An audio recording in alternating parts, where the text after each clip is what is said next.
Di sebuah desa kecil yang tenang, hiduplah seorang wanita cantik bernama Rini. Wajahnya putih bersih, rambutnya hitam panjang, dan senyumnya selalu manis. Tapi ada yang aneh dengan Rini.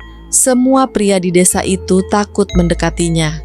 Mereka selalu menghindar saat bertemu Rini di jalan. Bahkan para tetua desa melarang anak muda untuk berbicara dengannya. Mengapa wanita secantik Rini malah dijauhi semua orang? Apa rahasia gelap yang tersembunyi di balik kecantikannya? Rini berusia 25 tahun dan tinggal sendirian di rumah kecil di pinggir desa. Setiap pagi, dia berjalan ke pasar untuk membeli sayuran. Para pedagang selalu melayaninya dengan cepat, lalu segera memalingkan wajah. Tidak ada yang mau berlama-lama berbicara dengan Rini. Bahkan, ibu-ibu di pasar selalu berbisik-bisik saat melihatnya lewat.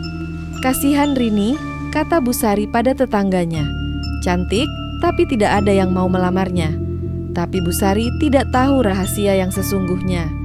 Dia tidak tahu mengapa semua pria di desa itu merasa takut saat melihat Rini. Ada sesuatu yang mengikuti wanita cantik itu. Sesuatu yang gelap dan menakutkan.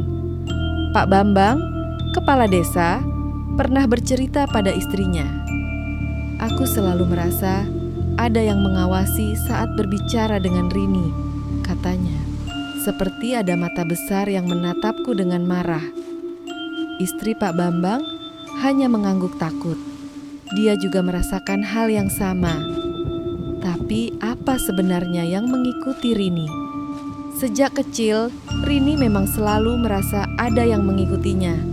Saat bermain sendirian di halaman rumah, dia sering mendengar suara napas berat di belakangnya. Saat menoleh, tidak ada siapa-siapa, hanya angin yang bertiup pelan. Tapi perasaan diawasi itu tidak pernah hilang. Ketika Rini berusia 12 tahun, dia mulai bermimpi aneh. Dalam mimpi itu, dia melihat sosok tinggi besar berdiri di ujung kamarnya. Sosok itu berbulu hitam lebat dan matanya merah menyala. "Kamu milikku, Rini," bisik sosok itu dengan suara serak. Rini selalu terbangun dengan keringat dingin, tapi dia tidak pernah bercerita pada siapa-siapa. Mimpi itu terus datang setiap malam. Sosok berbulu itu semakin sering muncul. Kadang dia berdiri di pojok kamar, kadang duduk di tepi tempat tidur Rini. "Aku akan selalu bersamamu," katanya sambil menyentuh wajah Rini dengan tangan berbulu. Rini ingin berteriak, tapi suaranya tidak keluar. Dia hanya bisa diam dan menangis dalam diam. Saat Rini beranjak dewasa, mimpi itu berubah menjadi lebih menakutkan. Sosok itu mulai menyentuhnya dengan cara yang tidak pantas. Rini merasa tidak bisa melawan. Dalam mimpi, tubuhnya seperti lumpuh. Dia hanya bisa menangis saat sosok itu melakukan hal-hal yang membuatnya takut dan malu. Tapi yang paling menakutkan, Rini mulai merasakan hal yang sama saat terjaga. Suatu malam, Rini terbangun karena merasakan ada yang menyentuh kakinya. Dia membuka mata dan melihat bayangan hitam besar di ujung tempat tidurnya. Kali ini bukan mimpi. Sosok itu benar-benar ada di kamarnya. Mata merahnya menatap Rini dengan nafsu yang menakutkan.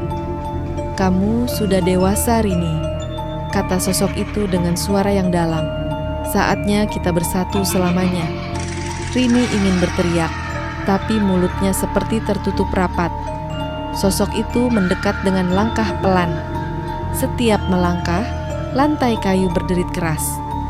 Rini baru sadar bahwa selama ini dia telah ditandai oleh genderuwo, makhluk halus yang sudah mengikutinya sejak kecil, makhluk yang mencintainya dengan cara yang salah dan menakutkan.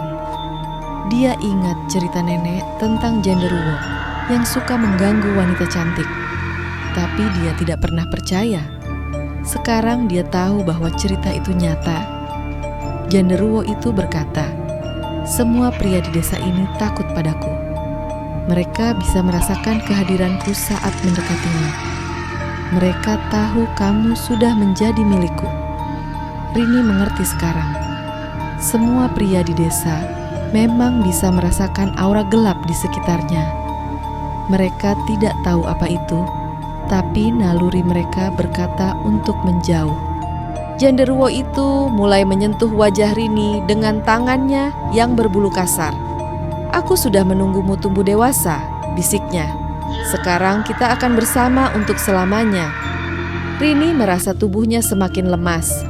Dia tidak bisa melawan kekuatan makhluk itu. Tapi tiba-tiba Rini teringat doa yang diajarkan neneknya dulu. Dengan susah payah, dia mulai membaca doa dalam hati.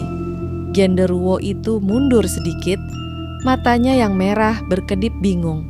"Apa yang kamu lakukan?" tanyanya dengan suara marah. Rini terus membaca doa sambil mencoba bangkit dari tempat tidur. Setiap kata doa yang dibacanya, genderuwo itu semakin lemah. Tubuhnya yang besar mulai mengecil. Mata merahnya mulai redup. "Kamu tidak bisa meninggalkanku, Rini," teriaknya dengan suara yang semakin serak. "Aku bukan milikmu." Teriak Rini akhirnya bisa bersuara. Dia terus membaca doa dengan keras. Cahaya putih mulai muncul di sekitar tubuhnya. Genderuwo itu berteriak kesakitan dan perlahan menghilang seperti asap hitam yang tersapu angin. Keesokan harinya, Rini merasa seperti beban berat telah hilang dari pundaknya. Dia berjalan ke pasar seperti biasa, tapi kali ini berbeda. Para pedagang tersenyum ramah padanya. Beberapa pemuda desa mulai menyapanya dengan sopan. Bahkan Pak Bambang, kepala desa, berhenti untuk berbincang dengannya. "Rini terlihat berbeda hari ini," bisik Busari pada tetangganya. Seperti ada cahaya di wajahnya. Busari tidak salah. Aura gelap yang selama ini menyelimuti Rini sudah hilang. Genderuwo yang mengikutinya sejak kecil telah pergi untuk selamanya. Rini kembali ke rumahnya dengan hati lega. Dia tahu bahwa hidupnya akan berubah. Tidak ada lagi mimpi menakutkan. Tidak ada lagi perasaan diawasi. Dia akhirnya bebas dari bayangan gelap yang telah menghantuinya selama bertahun-tahun. Beberapa bulan kemudian, seorang pemuda baik hati mulai mendekati Rini. Mereka sering berbincang di taman desa. Kali ini tidak ada yang menghalangi. Tidak ada aura gelap yang menakuti si pemuda. Rini akhirnya bisa merasakan cinta yang normal dan sehat. Tapi kadang, di malam yang sunyi, Rini masih ingat suara serak itu. "Kamu milikku, Rini." Dia bergidik setiap mengingatnya. Untung saja sekarang dia tahu cara melindungi diri. Doa dan iman yang kuat adalah senjata terbaik melawan kegelapan. Dan Rini berjanji akan selalu ingat pelajaran berharga itu